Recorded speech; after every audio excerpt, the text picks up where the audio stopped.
On today's episode of Studio Knowledge, we're going to talk about how many tracks you're going to end up with.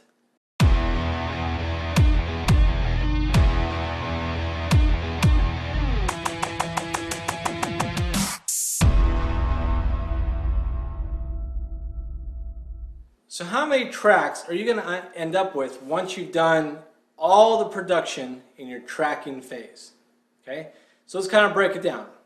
With most bands, you have drums, you have two guitarists, a rhythm and a lead, you have a bass player, you have a singer, and then any kind of effects, either that be like a keyboard, a synth, piano, or other effects. That's kind of rounds out a generic band. Now obviously if you have a three-piece, then it's just drums, bass, guitar, and vocals, and whatever the case may be.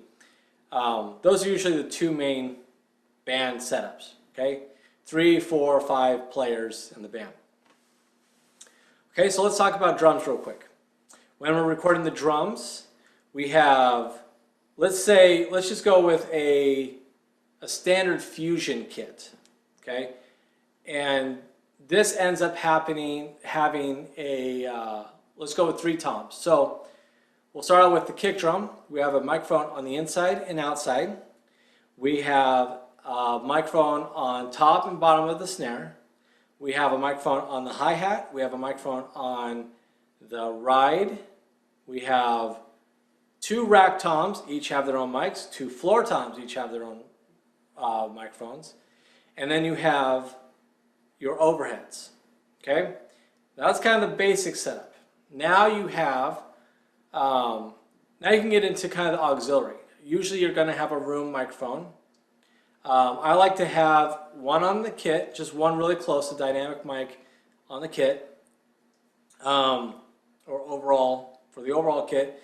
I'll have a mono room microphone, and then I'll have a spaced mono, and then I'll have far stereo monos, and a room microphone. Okay, room mono. Okay, so that's just for the drums. When you get to the bass guitar, I like to split the signal out. So I'll have the DI, the bass DI. Then that will get split out with to one amplifier, which will be a solid state, and that will have 2 microphones. And if I'm doing the solid state, I like to have it on an 8x10 cabinet. I'll have 2 microphones on that. And then I will have a tube amplifier, and usually I like the 115, a 112 or 115, nice big round sound. And then if I have any effects of distortion pedals, chorus, whatever, I'll have those effects go in to a separate channel as well. Okay, so now you have that's all for the bass. For guitars, if you have 2 guitarists or 1 guitarist, the rhythm part to me is going to get doubled, especially in the choruses. So typically, I'll have the rhythm guitarist go through 2 amplifiers, split signal, 2 amplifiers, and but then I'll also have the DI, and this will be in case I might need to reamp anything. But so I have the DI, and then 2 amplifiers. They're going to go through 2 cabinets with at least 2, maybe 4 12-inch speakers in each cabinet, and have a mic on each one.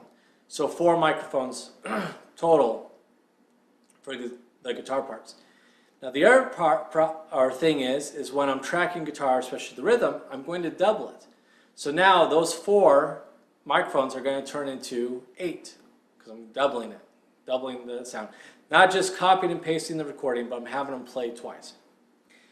And then, especially with guitars and vocals, I'm going to do what's called handoffs. So I'll have the guitarist or the singer just do the verse. And then I'll create another set of tracks and just do the the choruses or pre-chorus or intro or whatever. And for each part, I'll kind of split off. That way, we can kind of blend them together so they'll transition easily. And then same with vocals. With vocalists, I'll have them sing the lead vocal, I'll have them sing the verse and the chorus and the bridge on separate tracks. And then definitely on the choruses, but depending on how the song is, I'm going to double their vocal performance as well. And then I'm going to have however many tracks that we need for background vocals, for harmony vocals, and for gang vocals if we need it. And then some of the auxiliary instruments. Then we have percussion, which really adds, it's surprising like how much percussion instruments like shakers, tambourines, hand drums, those really add to the production quality of the song.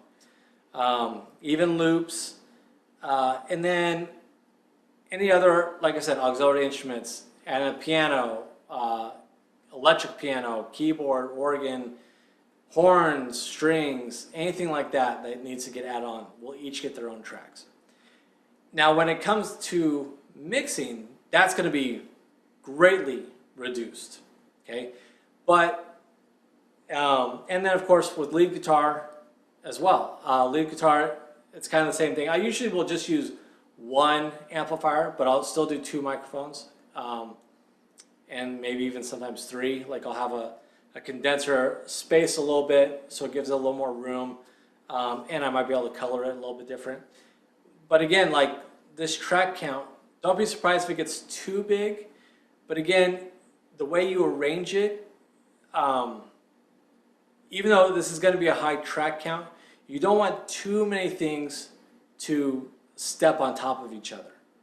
The only thing I can think of where you're adding a lot of different parts is usually the guitars, where you want certain things to accent. So I might do a track where it's accenting certain guitar parts, playing octaves of the whole of the chord progression, so it just kind of fills up that space. But it can get a little bit crazy, but just go and use your ears. I mean, if it needs more, all right, it needs more.